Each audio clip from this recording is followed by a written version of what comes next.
Hey everybody, welcome to our week 2 check-in during our 40-day digital detox. If you are in need of some inspiration or encouragement to keep going on, that's what this is going to be. We've got a prayer and a practice for you each week. I'm here today with my friend Noah. And Hey everybody. Noah, what was our prayer for the church body this week?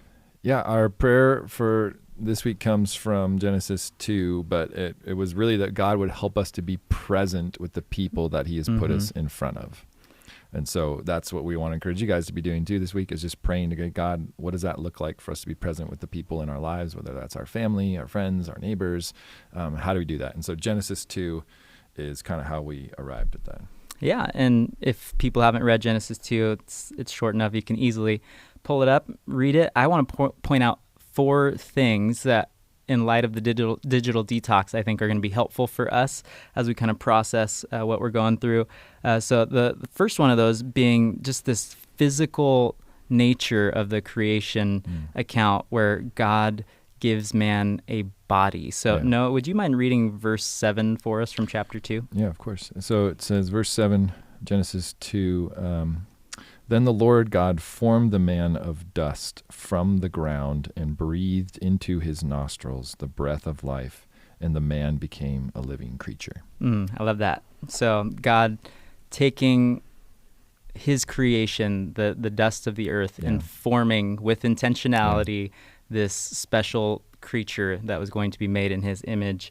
And with that, the physical body is right there from the beginning, an important part of who we are as people. So that's the first thing. Another thing that seems to be really important is just the place. So let's look at verse 8 to talk about the place. Yeah, continuing on. And the Lord God planted a garden in Eden in the east, and there he put the man whom he had formed. Yeah, so we see, again, from the beginning that God establishes a place, the garden, in this case, where he wants to put somebody there on purpose. So it's not random. It's not just by chance. Very God intentional. Says, yeah, here's the place, and here's where I want you. And he gives them a purpose. So let's look at verse 15. Yeah, skipping down a little bit, verse 15. The Lord God took the man and put him in the Garden of Eden to work it and keep it. Yeah, so intimately connected to the place is this purpose of humanity. As image bearers, they're going to work and keep the environment that God's given them. So it's right there. It's all important to God, it seems like, as he's establishing what life will look like for the human race. So one more thing, there's a partnership that we see that is really important. So let's look at verses 18, and then if you wouldn't mind jumping to 23 after 18. Okay. Verse 18, Then the Lord God said, It is not good that the man should be alone, so I will make him a helper fit for him. And then verse 23, And so then the man said, This at last is bone of my bones and flesh of my flesh. She shall be called woman, because she was taken out of man. Yes. So we see in Genesis 2 in those verses that meaningful relationship is tied again to God's design for who we are as people, and that all of those things are connected, right? So the body that they've been given, the physical nature of that, the place they've been put in, the purpose they've been given, and the partnership, the relationship between. I threw in a lot of P's there, but it's all pointing to a certain way of living that we don't always live in light of, I think. And so, Noah, for this week, what was the practice we wanted to encourage people in? I mean, in light of that, exactly, the antithesis is like, well, let's try to be present with people. Because we've all been in the waiting rooms where everyone's just on their phone, on their device, kind of just, they're all occupying the same space, but they're not together. Yeah, nobody's present. And so same in the grocery store lines. You can think of a lot of different areas. And so, this practice this week is we want to encourage you guys to get outside, be active a little bit, but just go for a walk basically around your neighborhood. Go for a walk around your house. And I'd say be prayerful as you do that. So pray for your neighbors, pray for your neighborhood and community. Call it a prayer walk. Pray for your family, pray for each other, talk to each other. And if you run into a neighbor, Yeah.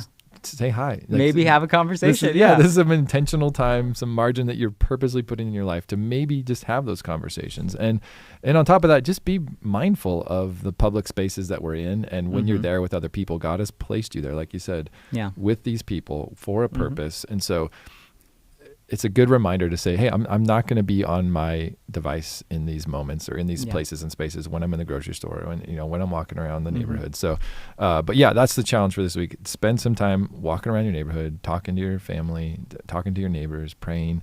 And I think it gives us something to do instead of going to watch a movie or check out at home, kind of. Yeah, I love that. And, it's just the fact that what you're doing, the walking part of it is tied to where you are and, what you're thinking about, that it's all at the same time in the same place. Your physical proximity. It's probably one of the few times, during your day where you can say all those things are in line and that your brain's not in one space and you're, work in another. So I love it. My family and I have been doing that after dinner. I don't know if you need a placeholder for it in your life, but like for us, it's been really nice. You eat too much and you're like, all right, let's get up and go for a walk around the park or around the neighborhood. Yeah, so we want to be, fighting against the temptation to be disembodied, to be somewhere else in our mind, in our emotions.